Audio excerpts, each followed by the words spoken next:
అండి ఇప్పుడు మనం ఆకుకూర చేసుకున్నాం. తోటకూర, చుక్కకూర, గోంగూర కలిపి టొమాటో, పచ్చిమిర్చి, ఉల్లిపాయ వేసి ఆకుకూర చేద్దాం. అది ముందు ఒక గ్లాస్ నీళ్ళు పోసుకున్నాం. 4 టమాటాలు, ఒక పెద్ద ఉల్లిపాయ, ఓ 5-6 పచ్చిమిరపకాయలు వేసాను.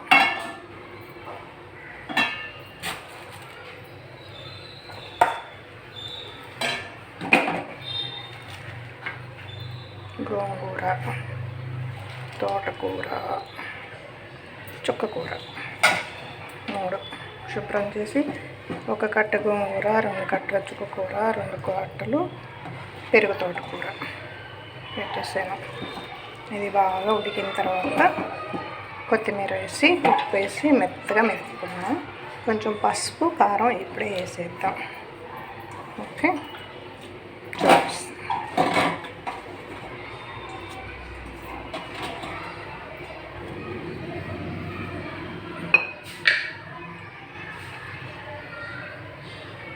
ఇంకోండి కొంచెం పసుపు,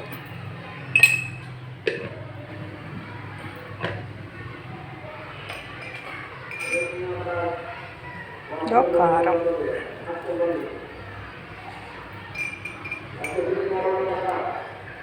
కారం కొంచెం ఎక్కువ వేసుకోవాలి. ఆకుకూర కదా, చుక్కకూర, గోంగూర ఉంది అందుకని వేసేసి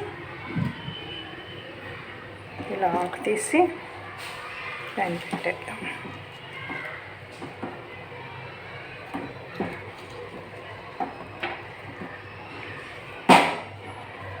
ఇది బాగా ఉడకాలండి.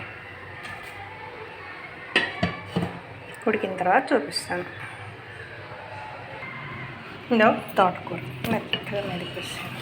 తర్వాత కొత్తిమీర వేసుకున్నాను.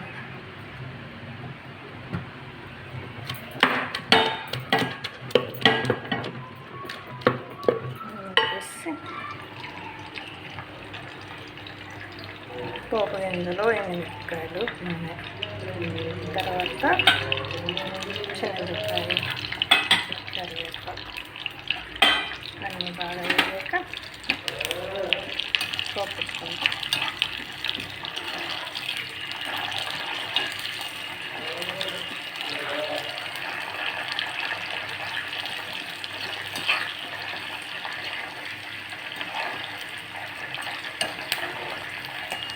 పోపు ఎర్రకాయిన తర్వాత మిరపకాయలు వేసి పక్కన పెట్టి పోపు అంతా దానిలో వేసేసి మెత్తగా కలిపేసుకొని బాగా రుబ్బుకున్న తర్వాత ఎండుమిరపకాయలు వేసుకోవాలి.